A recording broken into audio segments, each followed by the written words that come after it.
I was thinking about the branding of the royal family and how the branding of the family and the perceptions of that institution may have triggered some of the hostility from Prince William.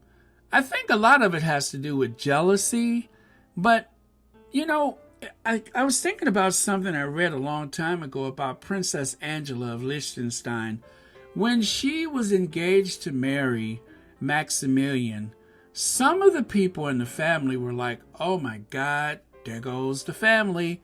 They were not thrilled that this African American woman of Panamanian African descent was actually, because she was actually born in Panama, that she was actually going to become part of the family. That was distressing to them. And some of them said, we're just not interested in going to the wedding. But what I really admired is that the most important people in the family, the ones who make the decisions, and the ones, of course, who are the current prince and the crown prince, they were the ones who decided that I'm going. There's no way I won't be there. The wedding was in Manhattan, and they decided, we're going to pack up and take a road trip. Even Mama went along with it. Now, before meeting Maximilian, her future husband, Angela had a thriving career in the fashion industry. She even won the Oscar de la Renta Gold Thimble Award. After graduating in 1980, she partnered with a firm in Hong Kong to establish her own fashion label called A. Brown before taking employment at a clothing firm, Adrienne Vattadini, as a fashion director. Angela first met Maximilian, who was born Maximilian Nicholas Maria von Liechtenstein, the second son of the current reigning Prince Hans Adam II, at the private party that they were both attending in New York in 1997. Maximilian, a successful Harvard-educated investment executive, offered her an engagement ring in the summer in the summer of 1999, following a civil ceremony on January 21st, 2000, in the capital of Vaduz, Liechtenstein. The couple wed again January 29th, 2000, in the Church of St. Vincent Ferrer in the Upper East Side of Manhattan. They were married twice. Does that sound familiar at all? Though there was said to be some apprehension within the royal family about the interracial marriage and the fact that Angela was 11 years older than Maximilian, such concerns, wait a minute, she's older than him? Wow, does that sound familiar? Such concerns were brushed aside, and the wedding audience of 500 were the parents of the bride and groom as well as other family members. Angela wore a bridal gown she designed, and atop her head was the Kinsky tiara, an heirloom kept in the House of Liechtenstein since 1870. Yes, since 1870. That's what I love about this, is the fact that Angela wore a tiara, a prized possession that belonged to the Liechtenstein family, that Maximilian's parents decided to honor and welcome her new bride, not holding back and making a big deal about it and reporting it in the tabloids later that the crown she was demanding she couldn't have. They didn't do any of that stuff. Parents and his older brother, the next Prince of Liechtenstein, welcomed her into the family without a whole bunch of fuss and nonsense.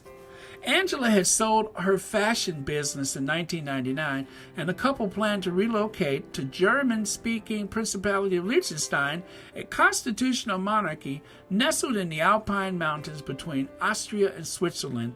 Liechtenstein is one of the smallest nations in the world, with a population of 38,000. Since her marriage, she has maintained a low profile and routinely declined interviews. I wonder why she would decline interviews if people, oh, yeah, I get it. It's the whole thing about, yeah, I get it. So, anyway, Princess Angela and Maximilian, they have a son, and his name is Prince Alphonse.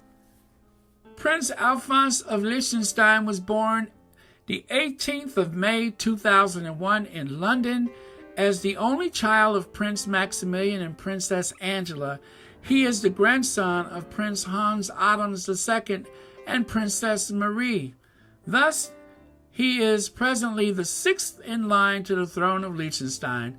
On his 7th birthday, his cousin Prince Benedict was born.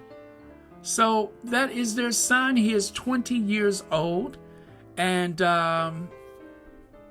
it doesn't have to be weird, folks. Actually, he should be 21 now, yeah. It doesn't have to, no, 20, I'm sorry, he's 20 years old. It doesn't have to be weird. It doesn't have to be all of that stuff that they suffer under in the United Kingdom. But I think that some people, and this is why I thought about this, is because the first reaction of the family was, oh, this is the end of all times, and having this black woman in the family is going to ruin everything. Well, there goes the family. It doesn't have to be that way. Yes, some people did not choose to go to the wedding, but the important people were there. And of course, that matters. So if you ever have a chance to go to Liechtenstein and you happen to be there on National Day and you see this, I guess, mother and son who kind of stand out against the backdrop of a sea of other people from the royal family, then obviously you are having a chance to see that this can work without all of the nastiness. This can work to integrate the family with someone who was not born to a European family that just happens to have fallen in love with a prince of the realm. By the way, they're one of the wealthiest families in the world, one of the wealthiest royal families, if not the wealthiest, in Europe. Well, you know, that's because nobody can really figure out how much money the Queen has, but it doesn't matter.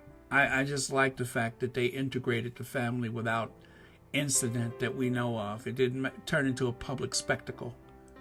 Today, Her Serene Highness Angela of Liechtenstein continues to live in anonymity, away from the public glare and away from scandal and any type of thing that may cause harm to her family.